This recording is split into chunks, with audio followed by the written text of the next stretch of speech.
All right, so you guys have been rocking those Python visuals, throwing in colors, gradients, all that good stuff, but are you ready to take it to the next level? Because we're about to dive into opacity, Opacity, yeah.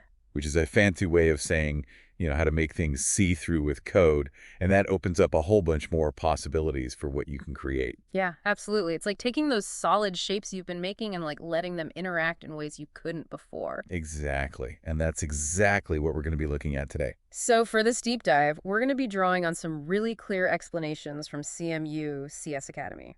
Awesome. Yeah, their stuff is great. Okay, so let's just start with the basics. When we say opacity, what are we actually talking about? So opacity really boils down to like how much something blocks what's behind it. Okay, So high opacity means it's solid, can't see through it at all. gotcha. Low opacity means you can start to see what's underneath. Okay, it's like the flip side of transparency. Exactly. Got it. Yeah, it's all about transparency. So is there like a way we actually measure this like see-throughness in code? Yeah, for sure. So opacity is usually measured on a scale from 0 to 100. Okay. And 0 is like the ghost. Yeah. It's completely transparent. You won't see it at all. Okay. 100 is like the brick wall. It's totally solid. Nothing's getting through. All right, so those are like the two extremes. Yeah, those are the extremes of the spectrum. So what happens if we just like draw a shape and don't say anything about opacity? Yeah, so by default, Python just assumes you want it to be solid. Okay. So it sets the opacity to 100 automatically. So unless you specifically tell it, otherwise every shape you create is going to be totally opaque. Exactly. Yeah. It's like the standard setting for everything you draw. Okay, I'm looking at the CMU CS Academy stuff, and they have this example with rectangles. Oh, yeah. The kind is rect 125, 100, 150, 100, fill gold. Rect 75, 125, 100, 100, 150, 100, fill blue, opacity 50. So what is all of this doing? All right, so this is actually a really neat way to see opacity in action. So you've got 3 rectangles being drawn, right? Right. First one is a solid gold rectangle. Okay.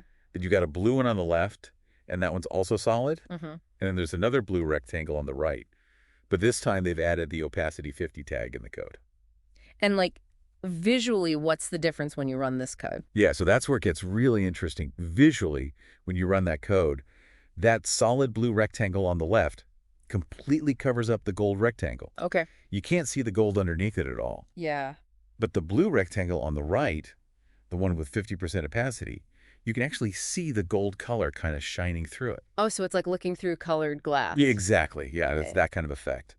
Okay, so the lower the opacity number, the more see-through it is. Precisely. Yeah, the Yeah. lower the number, the more transparent it becomes. That's like a really visual way to understand it. And the cool thing is, as you go through that CMU CS Academy material, you'll find these things called checkpoints and practice exercises. And those are awesome for actually playing around with different opacity values, and you can see how it changes the look of what you're drawing. Yeah, definitely get your hands on the code. That's like the best way to really get it. For sure. Yeah, absolutely. So big picture, like what should we really take away from this deep dive into opacity?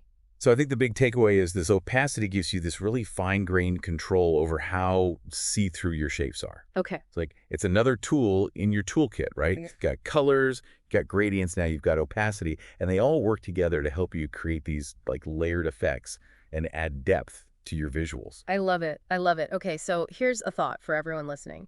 You've got your colors, you've got your gradients, and now you've got opacity. Yeah. How can you combine these to make even more interesting visuals? It's a good one. Like imagine layering semi-transparent colors on top of each other or using gradients with different levels of opacity. Like what kind of effects could you create? Right. Right. I mean, you could even use like subtle changes in opacity to draw attention to certain parts of your design, Oh, yeah. or even to create a sense of distance or depth. It's like adding another dimension to your creative toolkit. Exactly.